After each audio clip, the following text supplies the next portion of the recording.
Yun mga kamaski, welcome back to my channel guys. So andito tayo ngayon sa Rhapsody of the Seas guest gym. So walang guest namin ngayon. Wala kaming guest hanggang November 12. So crew ay pwede ditong gumamit sa guest gym na ito. Alright. So iikot ko kayo, ipakita ko lang sa inyo kung baka na mapunta kayo dito sa Rhapsody of the Seas. So alam nyo na kung anong forma ang guest gym dito sa Rhapsody of the Seas. Tara, samahan niyo ako, iikutin natin. Kasama niyo ako habang umiikot tayo guys. So dito sa gitna ay ito yung stretching at saka yung mga mga gymnastic guys dito. Yung mga nag-stretching, body stretching. So dito na part, so may salamin. So dito na side ay mayroon tayong bikes. So ayun, spinning bikes sa 1, 2, 3, 4, 5, 6, 7. So meron tayong dito na side ay meron tayong 7 spinning bikes. At dito naman sa kabilang side ay meron tayong upright na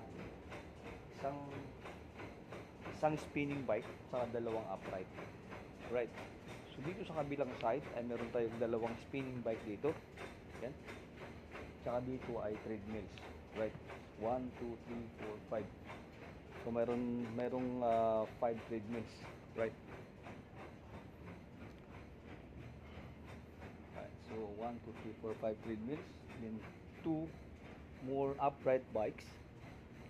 At dito naman yung ating dumbbells. Saka yung ating bench. Dalawa. So ating dumbbells dito. So of course may mga towel na para sa guest. And then dito sa kabilang side ay ating seated leg curl, and then leg extension, and then abdominal crunch. Ayan. Ito yung forma ng mga to. Seated leg curl, leg extension, at ito naman ang ating abdominal crunch sa pagpaganda ng abs. And of course, ito yung ating press ng back press ng rhomboids, trapezoids at posterior deltoid. Yeah. And then of course latissimus dorsi. So yung dito yung parang pizzo natin sa likod. So ayun. Right guys. So sa mga itong machine ay napakaganda niya. Lalo na sa traps. Sa traps, iangat mo siyang pataas. So, tapos pag hihilahin mo siya dito ka upo, tapos hihilahin mo siya, iangat mo sa taas pag ganun. Pababa. Yan. Hatakin mo, pwede mo siya iangat. Kayang-kaya niyo, bibend din eh. Yan. So, function yan ay sa yung rhomboids yung sa likod natin. Rhomboids at saka yung posture na dito. Ano cross yung traps. So yun guys, so dito ay meron tayong manual na bench press ng abs do. Yan, saka meron tayong elliptical. We have elliptical as well. 1, 2, 3, 4, 5, 6, 7 ellipticals na para sa body shape nyo. Right. Yan.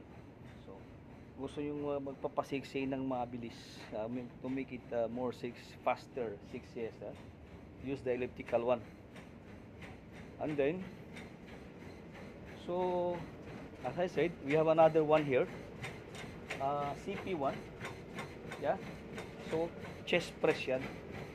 Chest press. Ito yung function niya. So sa chest natin. So ito yung machine na yan. Ito yung chest press. Okay. And of course, we have another one, shoulder press. Ayan. Pang shoulder naman ito. Yeah, medyo madilim. Ayan. Yan yung pang shoulder natin. So that's for shoulder. Of course, this is a multi-function. Multi-function dual adjustable pulley. So you can do your traps, bicep, tricep, bicep, tricep.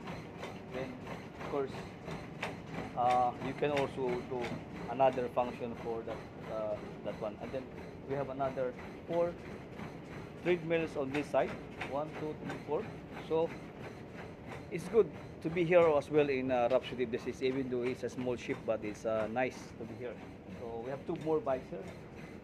Well, mayroon tayong dalawang bike dito. We have two more bikes, upright bikes. And then, yeah, that's it, guys. So, and then this side, we have as well this, as you can see, the towels. So every guest gym has its own towels, yeah. And then, so dito sa baba ay ito na yung Vitality Spa. Yan, sa spa na yan diyan. Ito sarado ngayon, it's closed. Walang operation eh. Wala tayong guest. So, ayun. So, sa side, ito na yung ating mga dumbbells. Yan. Para sa ating bicep, tricep. So, dito guys, sa mga nag-stretching, tsaka sa body shape, diba? Makikita nyo may mga bula dito. Merong may 10 rollers. Tsaka may mga ganito. So para ito sa mga nagpapapan-form ng shape, body shape nila. So ito marami tayo niyan. Saka sa mga gustong mag ano ng abs ay meron tayong maraming anong tawag nito? Yung nakalimutan ko. So meron tayong gagamitin para pag gusto yung humiga sa sahig, right? This is for the when you do the stretching, when you lie down, so meron tayong sapin, right? So ay tinatawag na mat, yeah, stretching mat. Tapos may ball doon, yeah.